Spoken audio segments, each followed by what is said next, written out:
तनी गाना निकाल दे बका यही बात के दुख बा भारी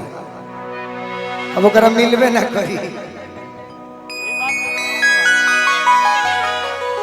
आज तो हम पहली सास कहीं तो डायरी निकलबे नहीं के कोई रोज गीत लिखाला रोज आवेला सरस्वती के आशीर्वाद बा कि इतना याद बा तो गा दिला। अब जौन कहले बने ओकरा खोजे में कम से कम 75 बरिस लागी तब वो खोजे हम कले समेट तनी लड़का कहते कि मैडम ठेठ भाषा में वाह वाह वाह वाह हलचल जी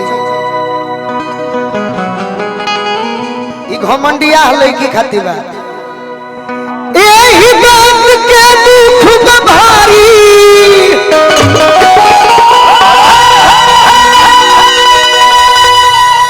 यही बात के दुख बा अरे हम से तरीका देलू अरे दोसरा के जॉब बाटेलू कहा हो सोनी तरह के नाचे खातिर खड़ा करोनी है हम इशारा हमारे हाथ से ना देखलू हो का केने चल गई अरे कि हमारा के जॉब बाटेलू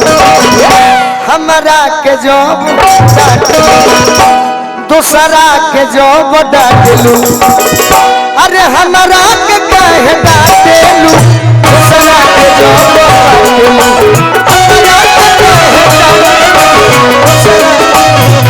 ये बलिया में तहार दीवाना हुई है बोतले हो कबूनू यही बात के दुख भारी अरे हम सब तरीका देलू दूसरा के जॉब बाटेलू दूसरा के जॉब बाटेलू हमारा के काहे डाटेलू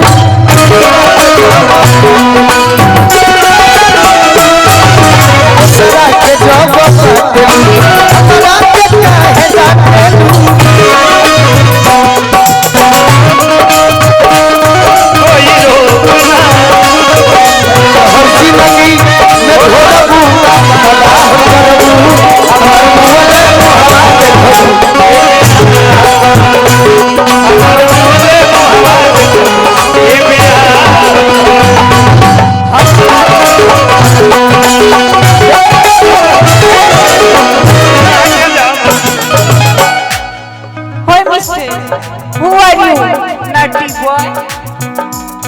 तुमको दिखता नहीं कि मैं अपने रास्ते जा रही हूँ तो फिर मुझे छेड़ने की क्या जरूरत है?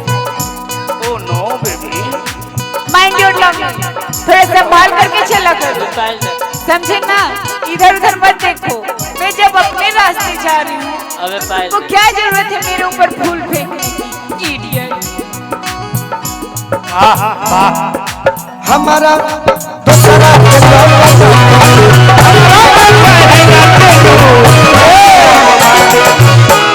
ना मिली है तो गीत बदल ना जाये लड़की कहते नया गीत आवता नया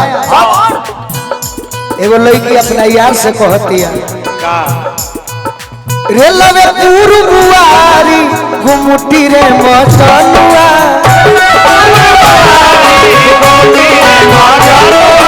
रे लवे पूर्वारी घुमुटी रे मचलुआ को भाई हो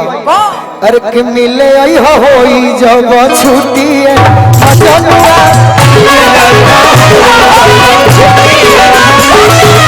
मिले आई हो होई जब छुट्टी है मचलुआ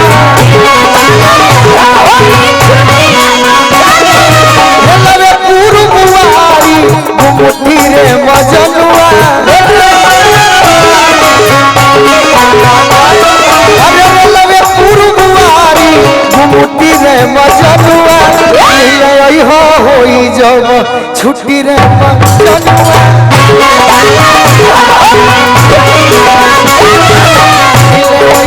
होई जब छुट्टी रे मचलुआ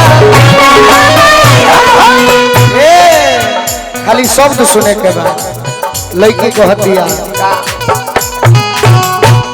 माइनर रहे कि मेजर रहे तो माइनर नहीं कब अंतर